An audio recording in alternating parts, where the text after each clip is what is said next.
Welcome to the Sustainable Clinical Medicine Podcast. I am your host, Sarah Smith. I am a practicing rural family physician and the charting coach. This is the podcast for physicians and advanced practice providers who are ready to step back from the busyness of their clinical day to share ideas, question everything, and redesign their clinical day. We are redesigning clinical medicine to create sustainable clinical days and create time for our lives outside of medicine. Join us for discussions with world experts who are helping design sustainable models of clinical medicine and the physicians or clinicians who have discovered or designed sustainable models of clinical medicine for themselves.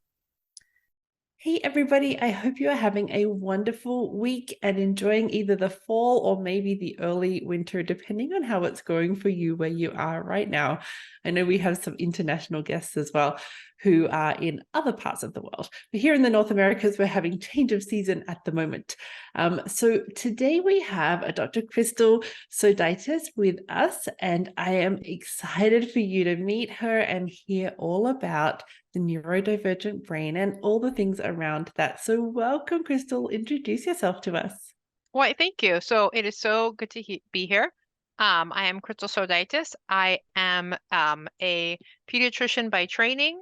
I currently work as a healthcare executive for a health insurance plan in the US that's based out of my home state of Illinois. And I am also a coach for neurodiverse physicians. There we go. Wonderful.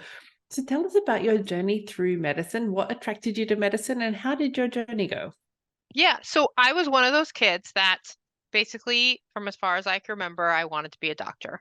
At one point, I was thinking I wanted to be an OB, but then because I loved babies, but then I realized they just hand the babies over, and so that's how I sort of found myself in pediatrics. And ultimately, long story short, ended up in academic general pediatrics. And it was in my academic general pediatrics fellowship that I became really interested in managed care and health insurance. And I know in the US, I don't know if other countries have the sort of prior authorization, utilization management, bureaucracy that the US has. But that's where I became very interested in it and, medical policy and sort of finished off my fellowship and, just found it interesting, found ways in my academic practice to incorporate that interest.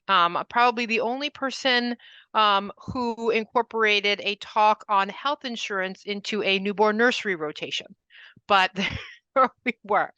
And so fast forward to about 10 years ago, so roughly halfway through my career, I had been in clinical practice at that point about 13 years. And, I was Googling medical director, looking for a new position, as all do on bad days. And I found an advertisement for a utilization management medical director. And I never knew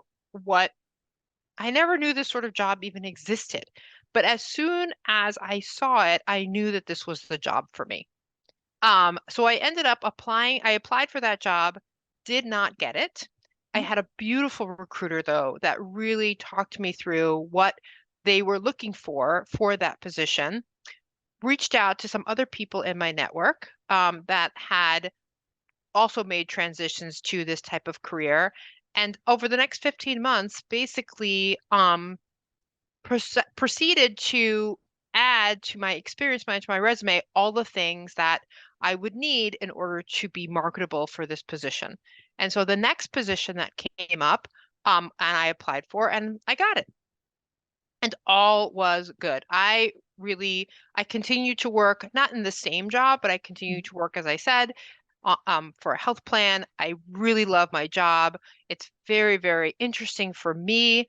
And I have no desire to, neither quit this job to pursue entrepreneurial suits. As I said, like I love my coaching business, but I'm not planning on doing that full time.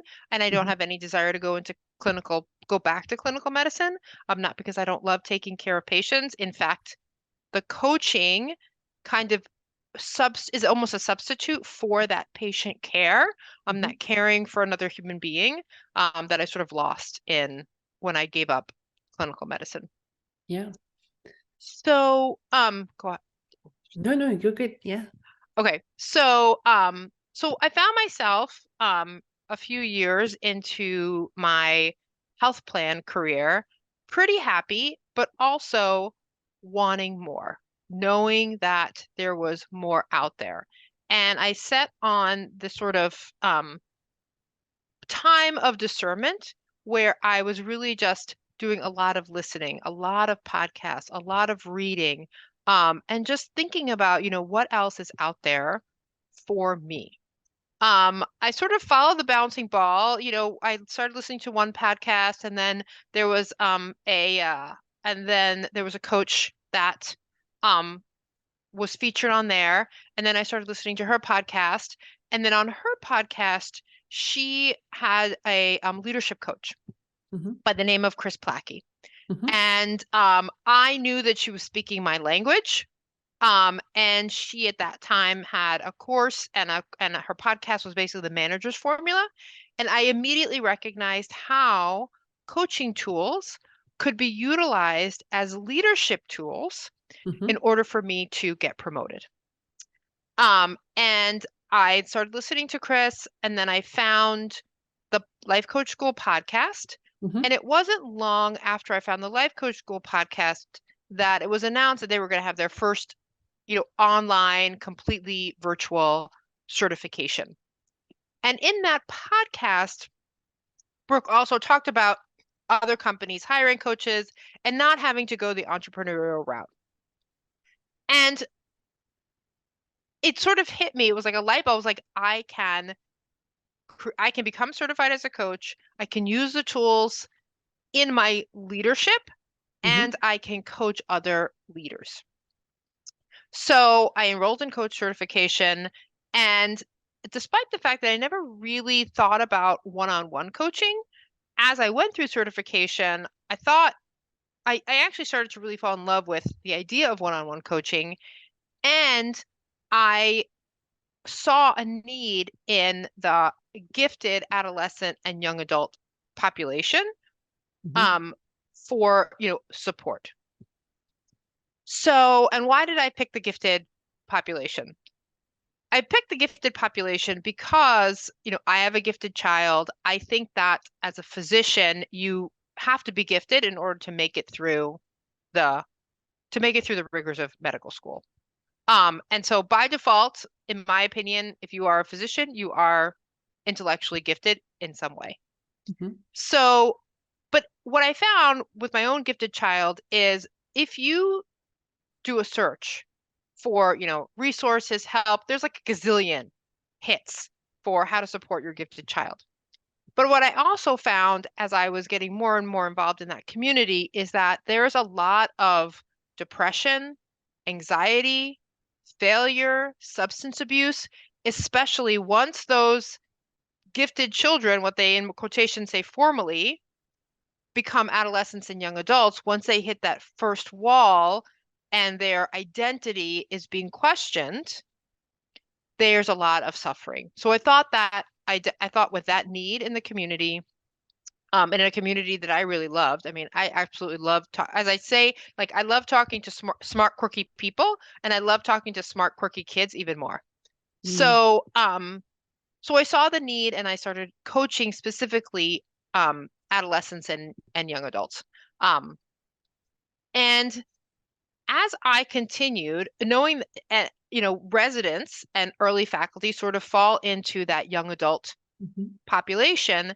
And as I continued to coach, and was hired on as a contract coach through into a physician coaching group, or physician coaching program, I just found myself really drawn to people with neurodevelopmental diagnoses.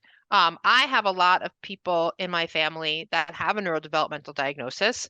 I see the beauty in the way their brains work, where many of them, because they come to coaching suffering, only see the problem, only see, the disorganization and only see the hypersensitivity, and I see the other side. So, again, I'm all about the time of discernment. So I really liked getting quiet and thinking. And so I took about 6 months to make a decision about whether or not I was going to pivot. And then I did. I finally said, yeah, I definitely want to pivot away from adolescents and young adults and focus just on neurodiverse physicians. Mm-hmm. And that's where I am today. Got it. I see. So what is the other side then of what you're experiencing? So you've got young residents and early attendings coming to you, and they're suffering with their difficulties within their neurodivergence. What are you seeing on the other side of that? So what is the Yeah, flip yeah. side? What's the good part? Yeah, and now I coach all age groups, right? Like if Got you're a it. physician and even a medical student, I because and it's an easy entry. I mean, like I said, I like talking to smart, quirky people. I Yeah. have that definition of physicians in my head. If you were a lawyer, like I have coached lawyers, architects, it's an easy way to identify and not have to Mhm. say to somebody, so are you also gifted? Like I see you have ADHD, but are you also gifted? Because if you have an average IQ, I'm not interested in talking to you. Like I would never do that, right? Yeah. So it's sort of an easy sort of marker for me. Mm-hmm. Um, but the other things I see, well, I know that, and I think it's in sort of like the neurodiversity community, it is a well-known fact that like no brain is created to be all good or all bad. Mm-hmm. Um, and there are certain patterns that do come up. For example, 35% of US entrepreneurs have dyslexia. So what does that mean? That means that there is a way that the dyslexic brain works that benefits the entrepreneurial, whether it's lifestyle or ability. So Mm-hmm. if you come to me and as part of you're like, I'm struggling, I have, a lot of people might have some poor, some feelings of lack of self-worth or lack of confidence, imposter syndrome. If anybody knew that I had dyslexia, if anybody knew that it took me 3 times as long to get through a chart as my colleagues, I would be, so we do coach on that, but then Mm-hmm. we also often what I do is I look for where there are strengths, right? Is there a strength in creativity? I was coaching one person who had some mild dyslexia, but then he also had difficulty with short-term memory around things that he read, right? But if things that were if he got something in an auditory way, and through coaching we found out that he disclosed to me that he is a gifted artist, and for things that he draws, he has a photographic memory. Mm-hmm. So we use that to help augment. He was actually studying.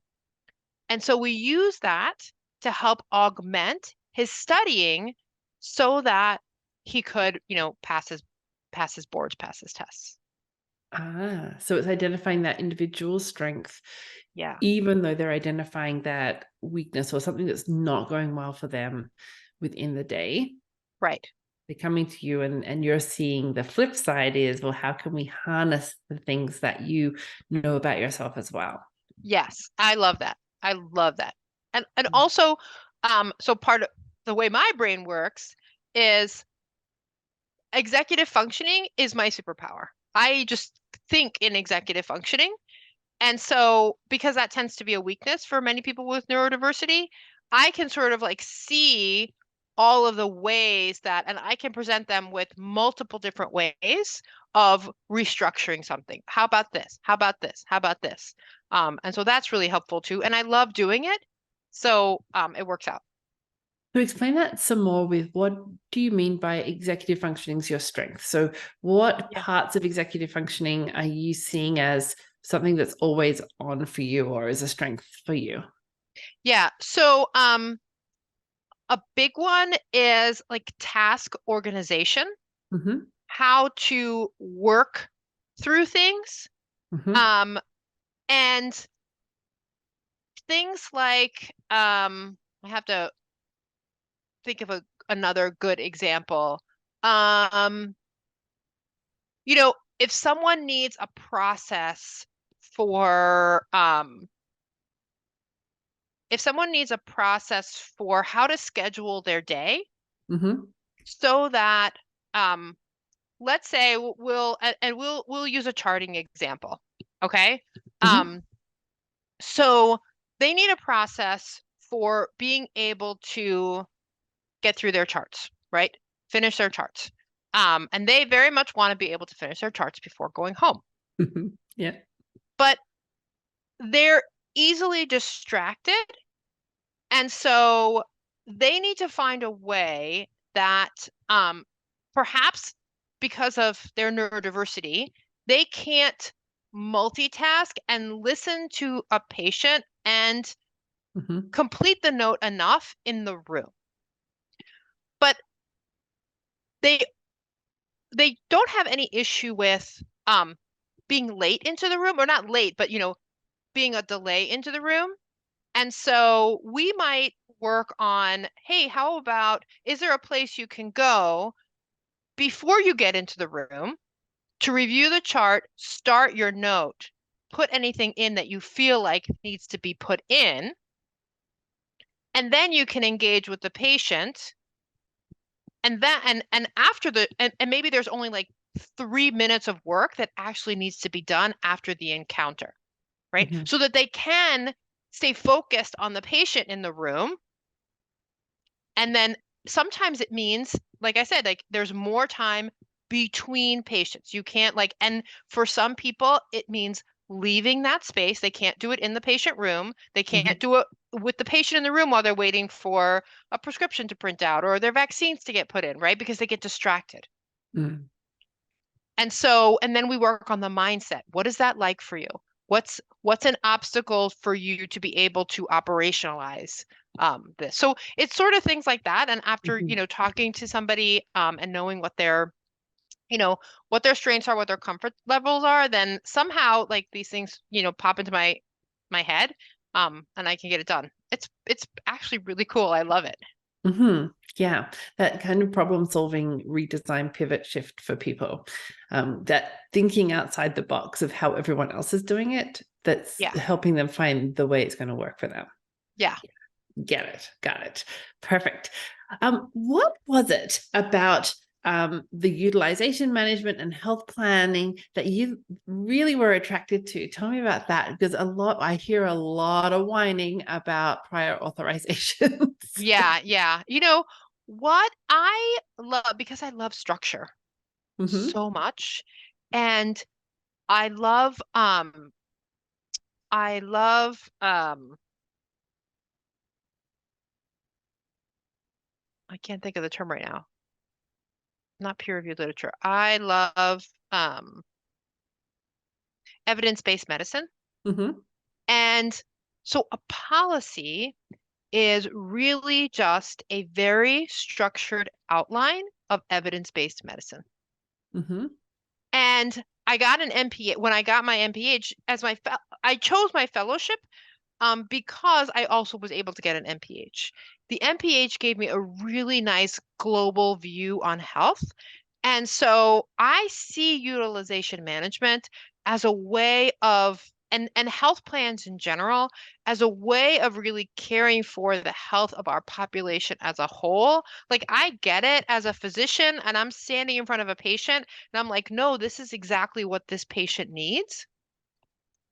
I get it. Like and the literature and the policies are saying like no, actually that's not what they need. Like I sense that frustration and I talk Mm-hmm. to physicians all the time with that. But we really look at, I love going through policies, and that doesn't mean that there aren't exceptions to the policy, but Mm-hmm. I just really find it really interesting. And how do you make changes to policies, and when do you make changes to policy?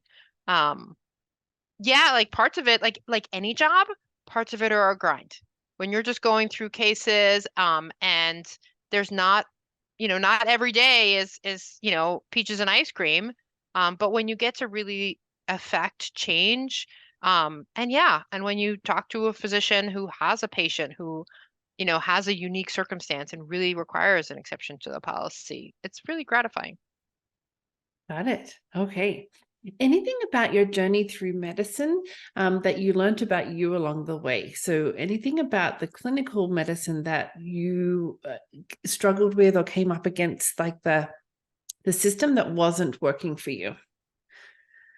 Um, that wasn't working for me. Hmm. I can't think of anything that wasn't working for me.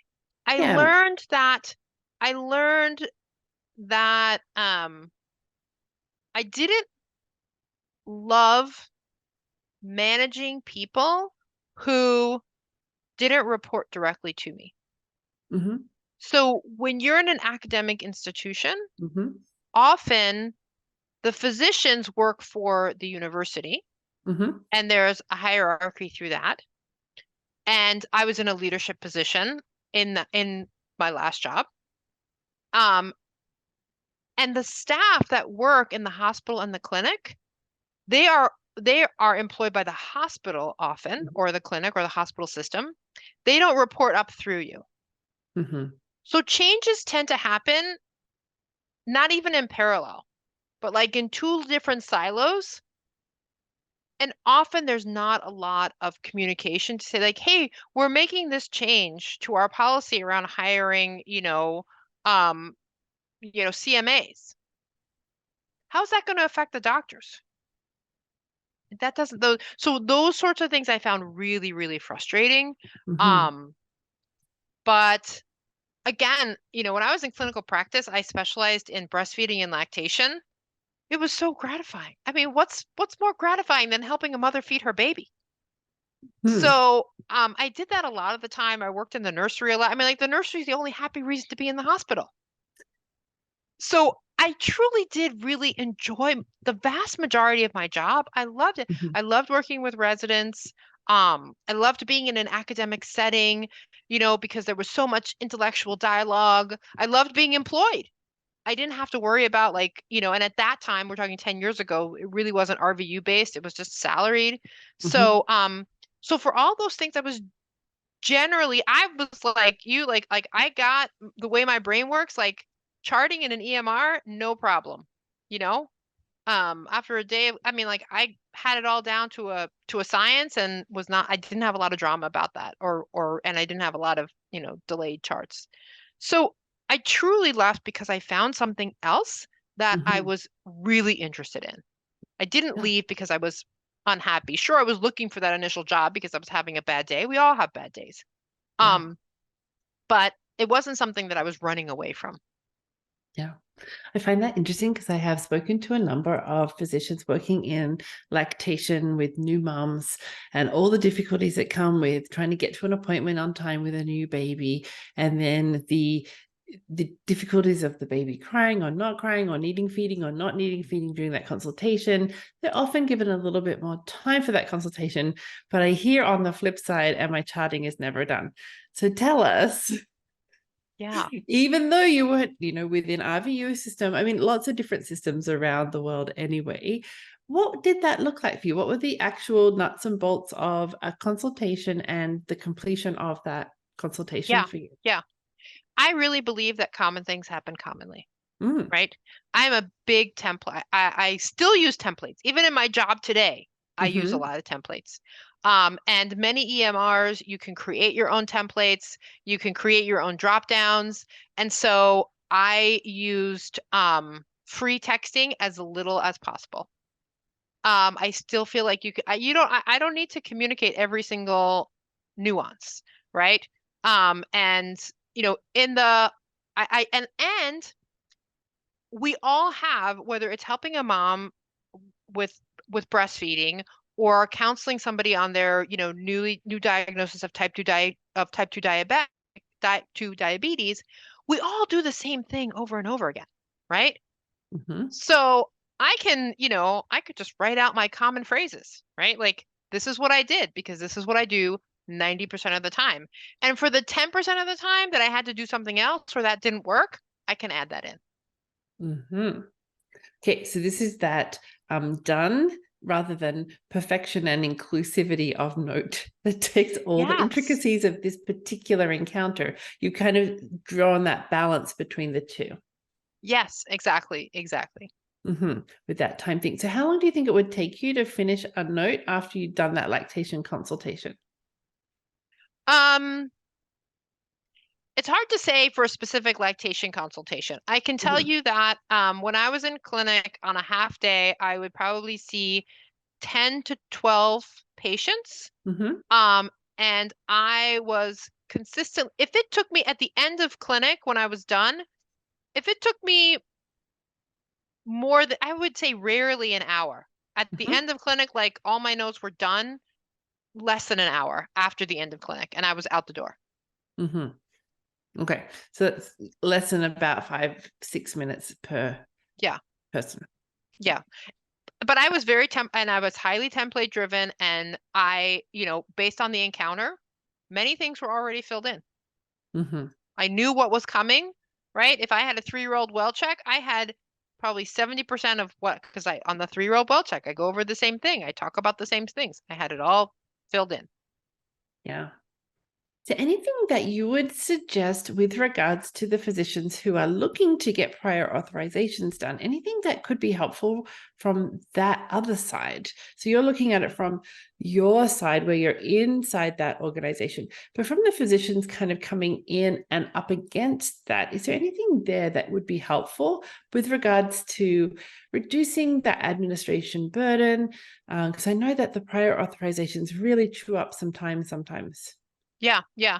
I think that so the one thing is that for most common, issues that require prior authorization, the health plans in general are very similar, right? Mhm. Their criteria are very, very similar. And Medicaid, no, sorry, not Medicaid, Medicare, and even Medicaid, but Medicare is also it's regional.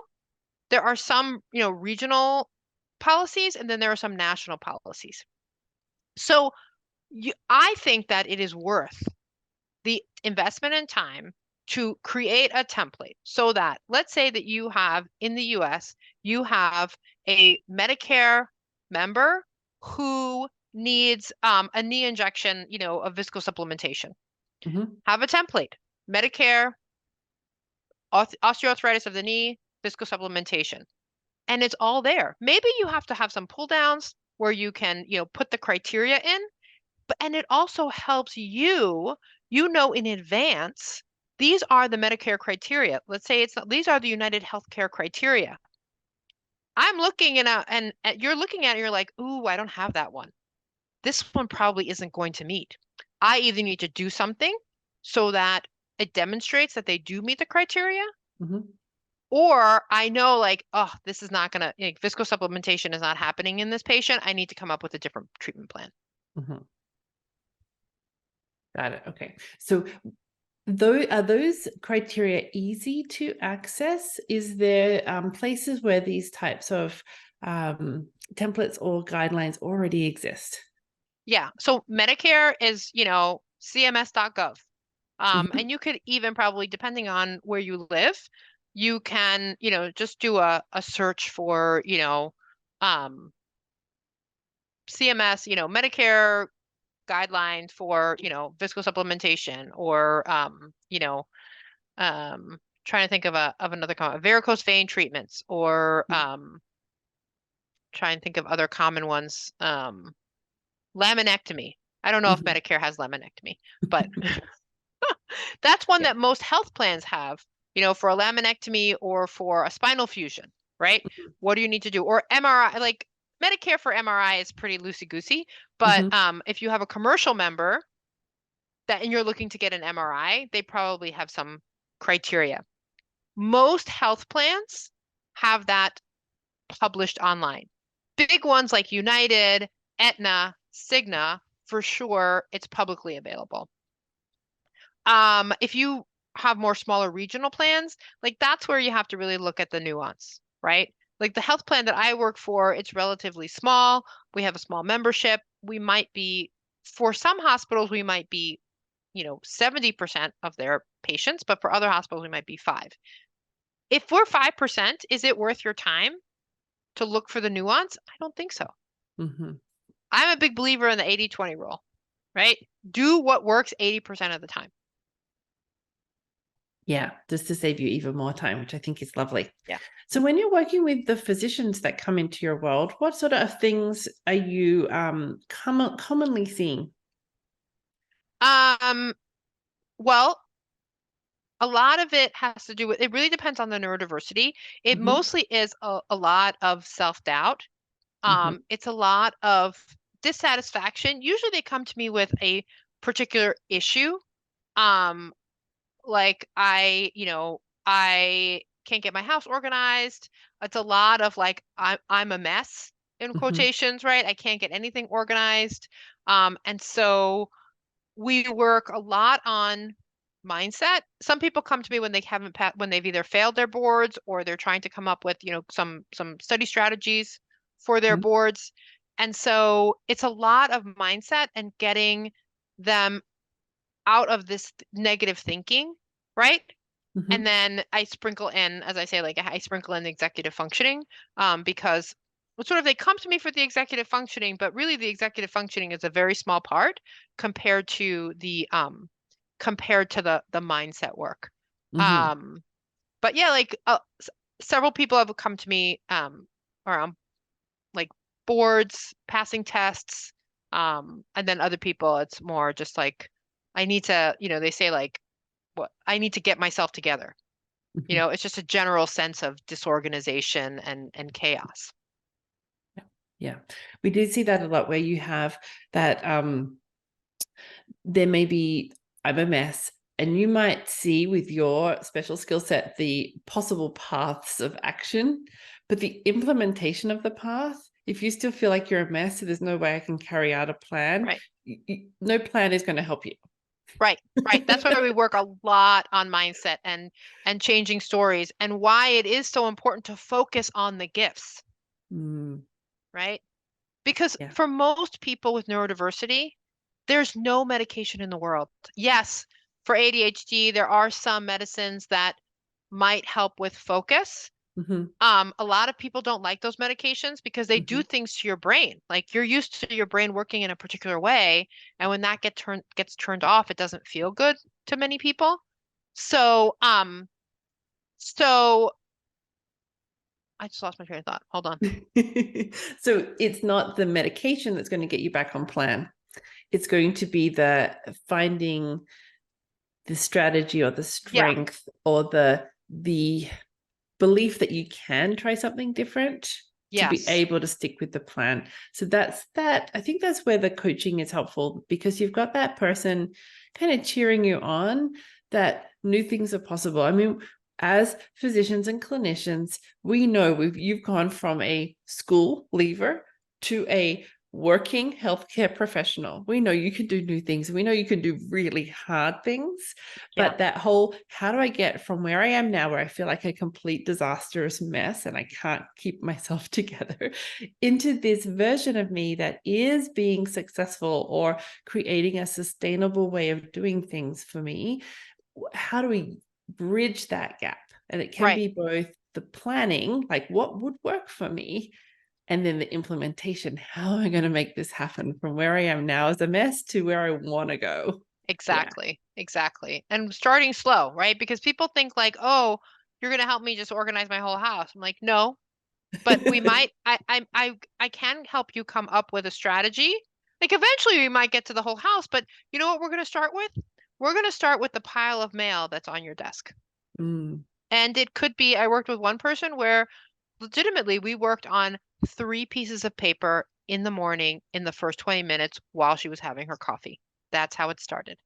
mm-hmm. And Yeah. we just worked through, what brings her joy. She loves the quiet time with her coffee. And she thought, I can do 3 pieces of paper while I'm having my coffee.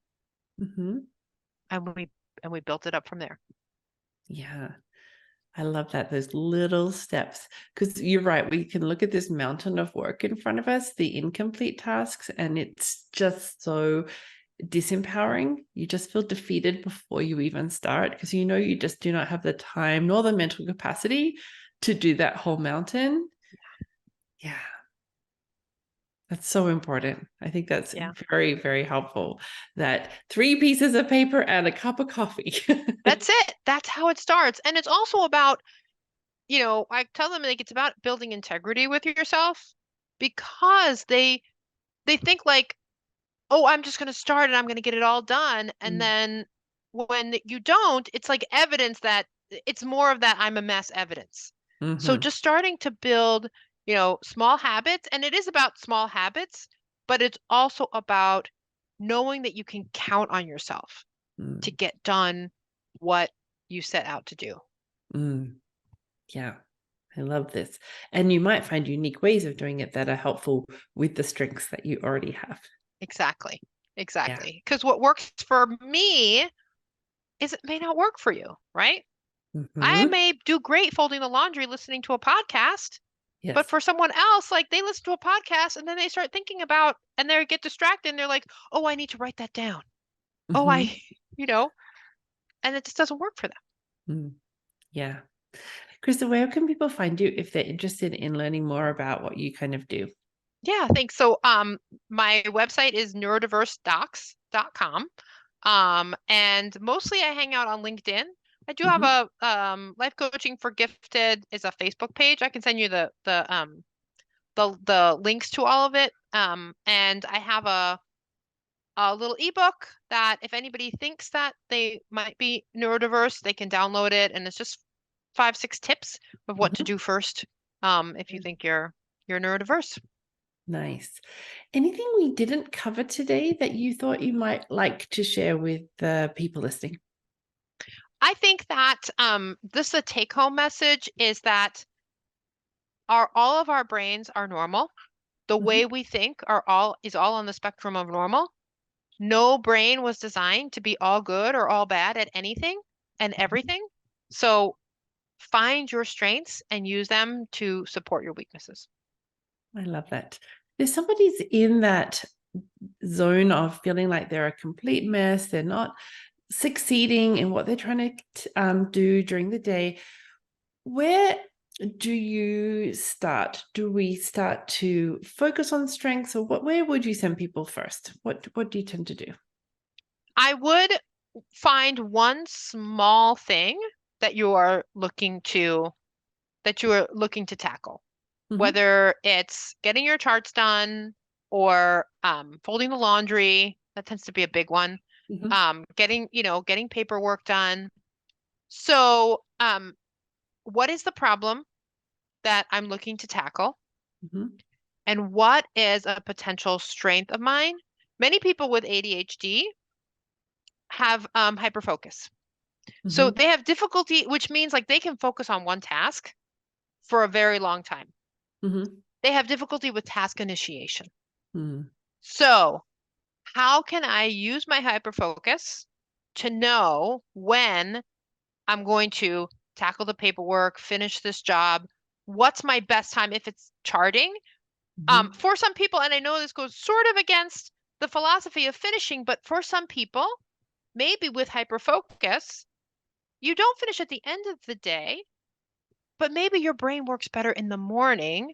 Mm-hmm. And so you know that you do what you need to do to get into hyperfocus. You know from 7 to 7:30, that's your prime time. Mm-hmm. And it's like, I'm getting my notes done from 7 to 7:30. And that's it. And that's the way my brain works, and that's okay. Because it's the self-judgment. Mm-hmm. So to answer your question, first find out what the problem is, and then figure out what is the strength that I can use to answer that problem, to address that problem. Yeah, perfect. All right. Well, thank you so much for coming on and talking to us about all the fun things that you do and know about brains and how people can start to change that for themselves as they're trying to get through this journey of sustainability within their clinical day. Thanks so much. Awesome. Thank you so much. It was a pleasure. Thank you for being part of the Sustainable Clinical Medicine podcast. If you'd like to learn more, or join us to help you get home with today's work done, go to chartingcoach.ca. There you'll find all the information on the premier Lifetime Access Charting Champions program that is helping physicians get home with today's work done, with all the proven tools, support, and community you need to create time for your life outside of medicine. We would love to see you there. Until next time, thanks for listening.